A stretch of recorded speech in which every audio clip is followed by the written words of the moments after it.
Hello again, everybody. My name is Zane, and welcome back to episode 7, I believe now, of the Death Mode Calamity Melee blah blah blah playthrough. And I did some expansions to the base. I didn't do a whole lot. All I pretty much did was just make I was sick of having to run up here, out here, and run down here to go to the bottom NPCs, so I pretty much connected it down here. And put that away. And I also made a little relic room. Obviously this is not enough for all these bosses, but I will keep expanding it downwards as we go. I also expanded to the left the NPC houses. I don't think I'll need that many, but I expanded them anyways. In this episode I do have some plans. I would like to do a lot of farming for different things. Now it just turned daytime, but when it comes nighttime, we're going to do a blood moon to get blood orbs to craft this cool item called, where is it? Potion of Return, and this goes into a mod I have called the Mirror of Return. It's just a it's literally just a magic mirror, but with the Potion of Return on it. I think it'll be useful later, so I don't have to run everywhere constantly. But the first thing I want to do in this episode is grab ourselves TerraSpark boots. Now, that shouldn't be too difficult considering most of the mods I have add recipes, and I believe every recipe for TerraSpark boots components are added. So if we go to Frostbark boots, all we need is ice skates, and ice skates have a recipe here. From ice machine, we need leather, ice block, and iron. So I believe we can create an ice machine. We have one actually at my other base, but I'll put one here as well. And we cannot create them off the bat. We're missing leather, and we should have enough vertebrae to make it. There we go. And then ice skates, boom. So we got the ice skates. Now we can create frostbark boots if we just put that in there and do frostbark boots, boom. And we'll leave them in there because we're gonna get the other things as well. These go into TerraSpark boots. We need lava waders, which is obsidian water walking boots, lava charm, and obsidian rose. Now I know we can create an obsidian skull if we had obsidian, which we can buy, so that's good. Come over here, go to filler blocks, and we'll just buy enough because this stuff actually gets expensive. We are completely broke. We can do some king slimes if we need money, but I'm not too worried about it right now. Let's go ahead and put obsidian in here, and obsidian skull, and then lava. Oh, this is actually good. We should probably make this. I'm gonna make this really quickly because I wouldn't mind doing some lava fishing. I'm sorry, it's obsidian water walking boots. All right, and the last two components are obsidian rose and lava charm. Lava charm is this stuff, so let's go ahead and make some buckets. We'll need 3, and we'll grab some lava. We are going to have to grab some obsidian, and then let's see if the obsidian rose has a recipe. Of course it does. Jungle rose, obsidian, and hellstone. We don't have a jungle rose, but maybe we can make a jungle rose. Nature's gift and red husk. Let's see if we can create a nature's gift. It's the jungle rose. Oh, here we go. Moon glow and mana crystals. Unfortunately, we don't have any moon glow, but this guy, I believe, sells it, so we'll buy some of that. We're gonna need some more money, so what I'm gonna do is quickly do some king slimes, then go down here, get some obsidian and some lava, and then I will go ahead and come back when we do that. Alright, so as it turns out, you actually need an alchemy table to craft the nature's gift, so that's on hold for now. I could go in the jungle and look for it, and I could also go down and just farm for the obsidian rose and hell, but that is far too much work. So what I'm going to do instead is actually do some house upgrades, not to my main base, but I want to create a base in the Sulphur Sea, as well as the desert and the jungle. So I'm going to go ahead and do that real quick, and we will go ahead and speed up the footage, and yeah, go do that.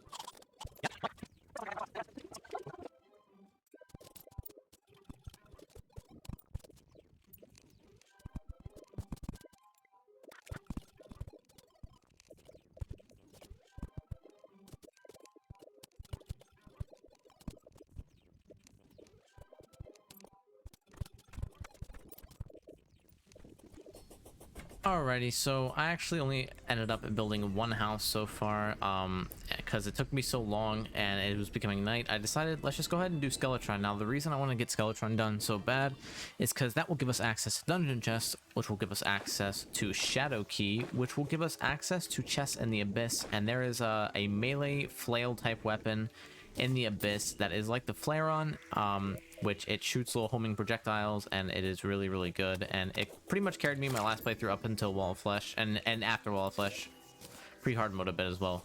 So we built a little arena over here, got some heart lanterns, campfire, this statue, I guess, and we're gonna go ahead and give Skeletron a shot. Now, we built a new yo-yo as well. It's called the Aorta. It shoots little blood balls occasionally, but it's really just good because it's infinite use time, and it has really good range and speed. So let's go ahead and buff up and summon up Skeletron. Now, he's got 4 arms in death mode, and I believe they eventually respawn as well.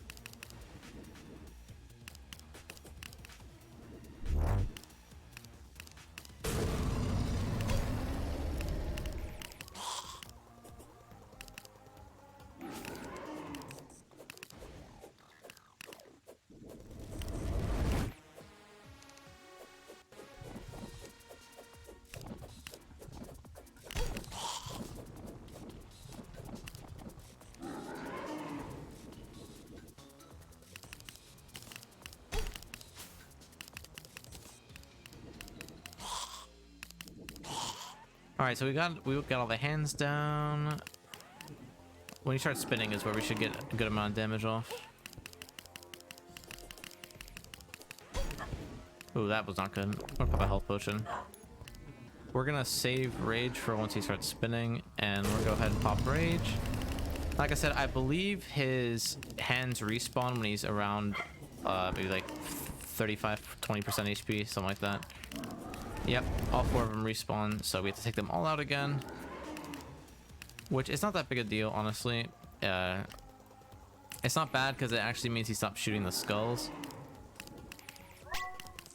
That was almost really bad. But hopefully we can get some adrenaline going and take care of some of these hands, or at least get them low. I'm actually going to try the Leash of Cthulhu out. So I'm thinking if I can hit the head, then maybe we'll target the hands. I don't think this weapon's very good anymore. I think we're a little past this weapon. We are getting juggled by these hands. These, there being 4 hands makes this a lot more difficult.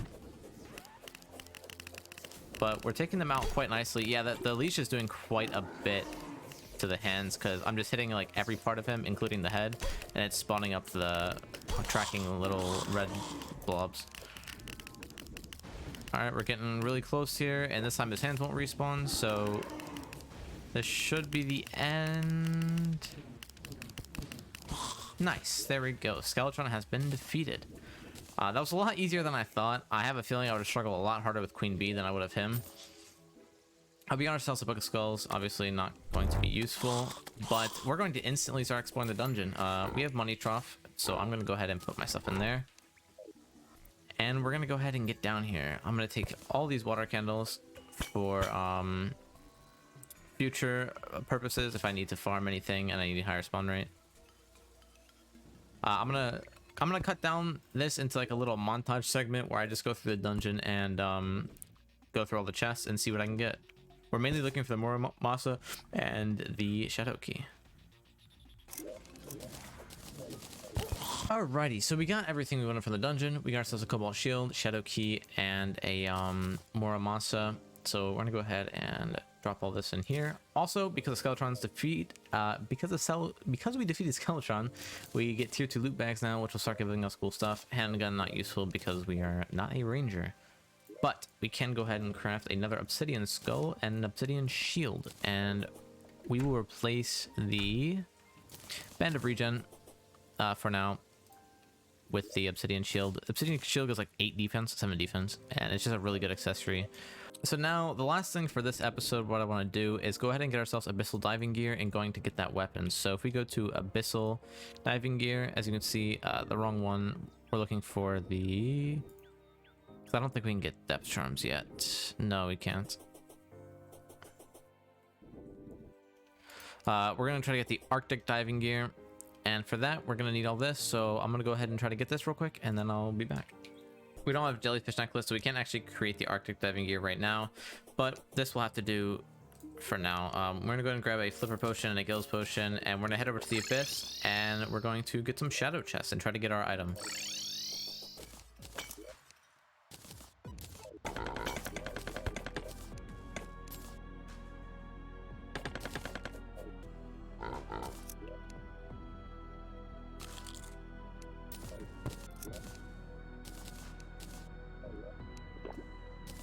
So we got all I came to the abyss for. We were in there for like 2 minutes and we got everything we needed. We're gonna go ahead and toss this in here because I don't want it to take up my character model. So we also got ourselves a torrential tier as well as this, which will be used for the abyssal diving gear later on. But this is what we came for, the ball of fungu. This thing is very, very strong. I'm gonna replace it with my lightning rod and move it up a bit in the priority list for my weapons. And we're gonna go get a legendary reforge on it as well, because this weapon is really good. So it's like a flail and it shoots these they're not bubbles, but it shoots these things that home onto enemies, and it is really, really strong. Reminds me a lot of a Flareon, obviously less DPS, but it's still pretty good. Now I'm not sure why my desert pylon won't why my NPCs in my desert area won't sell my pylon, but they won't. So I'm gonna go see if maybe they are selling it now. I don't know if it's the same issue I had with the sand biome. I'm sorry, the ice biome. Yeah, they're not selling the desert pylon. Oh, there he is. Okay, nice. We can put this. We'll put this in the middle.